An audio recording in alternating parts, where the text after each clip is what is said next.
course, lots of announcements coming from Trump. Now he has declared the war in the Middle East over, marking the release of remaining hostages held by Hamas after 2 years in captivity. Now greeted with a standing ovation, Trump said that the long and painful nightmare had ended and Israelis and Palestinians alike. He announced that Hamas would disarm and called it a very exciting time for peace in that region. Extending an olive branch, Trump said that America's hand of friendship was open to even Iran, signaling hopes of a wider peace deal. Now let's go across and listen into Trump's comments.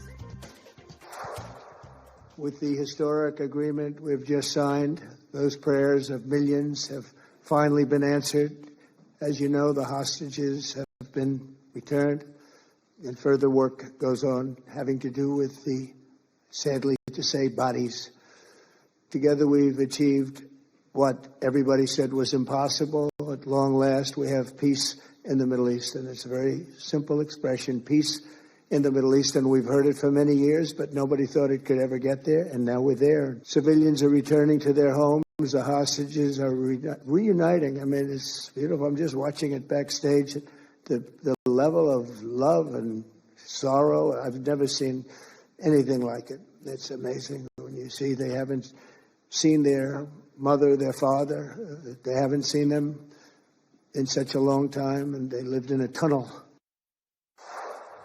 All right, but Ukrainian President Vladimir Zelensky will meet Donald Trump in Washington this Friday as Kyiv seeks urgent defense and energy aid. Now, the trip follows intensified Russian strikes on Ukraine's power grid that have forced rolling blackouts across multiple regions. Now, a high-level Ukrainian delegation is already in Washington to secure stronger air defense systems, energy resilience support, and tighter sanctions on Moscow.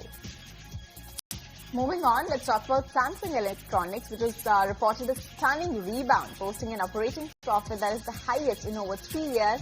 This surge is fueled by a global semiconductor recovery and booming AI chip demand. Exceeded market expectations as well. Revenue was backed by strong smartphone sales and high bandwidth memory chip orders from AMD and potential deals with Nvidia as well. China has sharply rejected new U.S. sanctions, warning it will take all necessary steps to defend its right as trade tensions rise under Trump.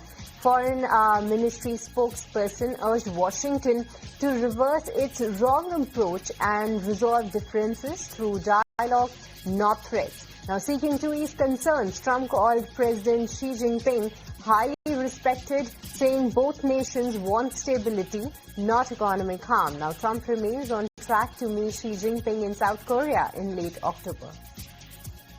Moving on, Oak Tree Capital's Howard Marks says that artificial intelligence boom hasn't reached the bubble territory yet. At least not yet is what the word is coming from him. In an interview, Marks acknowledged AI stock valuations are high but not crazy, emphasizing that expensive doesn't mean a crash is coming. He said that the hallmark of a true bubble is psychological excess, a mania where investors believe no price is too high. While enthusiasm around AI is still strong, Marks says that he doesn't see the kind of irrational exuberance now, comparing today's moment of the early internet era. And severe flooding in Mexico has left at least 64 people dead and 55 missing after torrential rain struck the Gulf Coast and central states. Now, officials say the flooding followed an unexpected tropical depression which hit already saturated rivers and weakened the mountains near the end of the rainy season. Now, emergency crews continue rescue efforts while the government plans relief funding and rebuilding the operations in the hardest hit regions. Moving on, SpaceX has successfully launched its Starship mega rocket from Starbase, Texas, marking the 11th test flight of the world's most powerful rocket. The hour-long mission comes after a turbulent year of testing for the version 2 prototype, including multiple failures and an explosive ground test as well. August flight went smoothly and today's launch, expected to be the last for the Starship generation, sets the stage for the upcoming version 3. SpaceX is pushing to ready Starship for NASA's planned 2027 moon landing, which is part of a renewed global space race.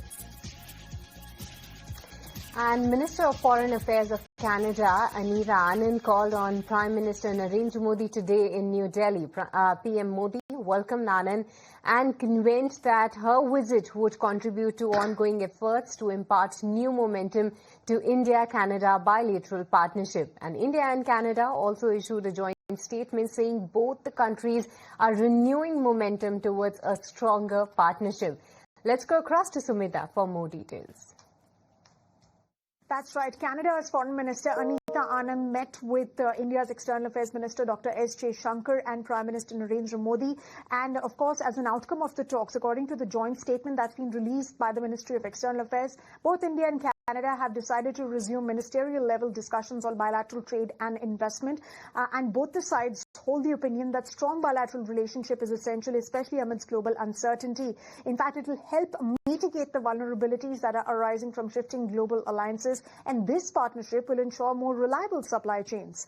And in fact, Ms. Anand is now expected to meet with the business community in Mumbai. But let's take a look at what both the sides have agreed to cooperate on. Well, a whole host of sectors: energy, green hydrogen, biofuels, electric mobility. Climate action, again, is an important area of cooperation between the two sides. There's going to be two-way trade for LPG and LNG, investments in oil, gas exploration and production. And then, of course, there's going to be cooperation in critical minerals, given the disruption that the world has faced on account of Beijing's export curbs on critical minerals. Then there's going to be civil nuclear cooperation in AI and digital infrastructure, and of course agriculture.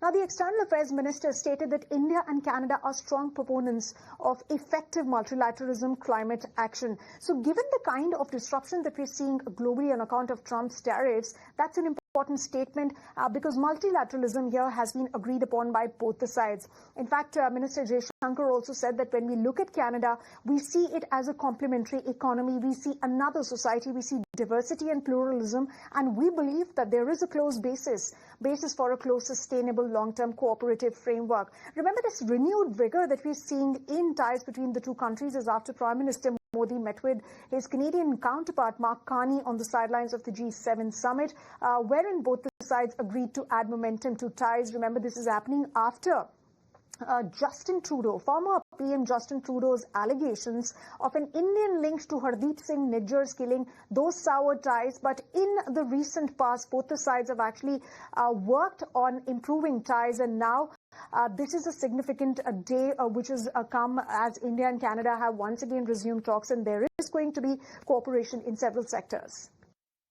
All right, thank you, Sumita, for taking us through all those details. But moving on, the 2025 Nobel Prize in Economics has been awarded to Joel Mokyr, Philippe Angin and Peter Hoyt for their pioneering work on innovation-driven economic growth.